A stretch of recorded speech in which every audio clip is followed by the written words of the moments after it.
మీ అంతు చూస్తా అని ఎన్నిసార్లు ఇలా అన్నాడు.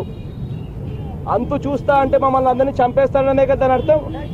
మరి చంద్రబాబు నాయుడు గారు మమ్మల్ని అందరినీ ఇలా ఏలు చూపించి మీ అంతు చూస్తా అని అంటే చంద్రబాబు నాయుడు గారి మీద అటెంప్ట్ మర్డర్ ఎందుకు కేసు పెట్టడం లేదు?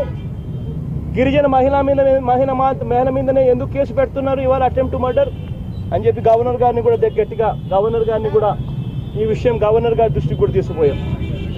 ఇదే చంద్రబాబు నాయుడు గారు ఎన్నిసార్లు పబ్లిక్ మీటింగుల్లో ఇన్ఫాక్ట్ దివంగత నేత రాజశేఖర రెడ్డి గారి గురించి చనిపోయిన తర్వాత చంద్రబాబు నాయుడు గారు అన్నారు, రాజశేఖర రెడ్డి గారు నన్ను వ్యతిరేకించాడు, ఏమైంది రాజశేఖర రెడ్డి గారి పరిస్థితి, పావురాల గుట్టలో పావురం అయిపోయాడు అన్నాడు.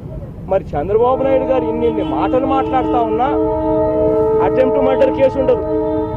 కానీ గిరిజన ఎమ్మెల్యే ఒక పెద్ద పబ్లిక్ మీటింగ్లో ప్రజల మనోభావాలకు అనుకూలంగా గిరిజనులందరూ చంద్రబాబు నాయుడు గారిని బాక్సైట్కు వ్యతిరేకంగా చంద్రబాబు నాయుడు గారు తీసుకునే నిర్ణయాలు గిరిజనులందరూ కలిసి చంద్రబాబు నాయుడు గారి అటెంప్ట్ మర్డర్ కేసు పెట్టి గిరిజన మహిళను కూడా చూడకుండా అటెంప్ట్ మర్డర్ పెట్టి హరాస్ చేస్తా ఉన్నారు.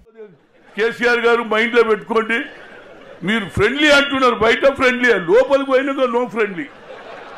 ఇన్సైడ్ పోతే ఇక వాళ్ళ భాష వాళ్ళ తీరు చూస్తే మహాప్రభు ఊకెనా ఎందుకు వస్తారా అనిపిస్తుంది.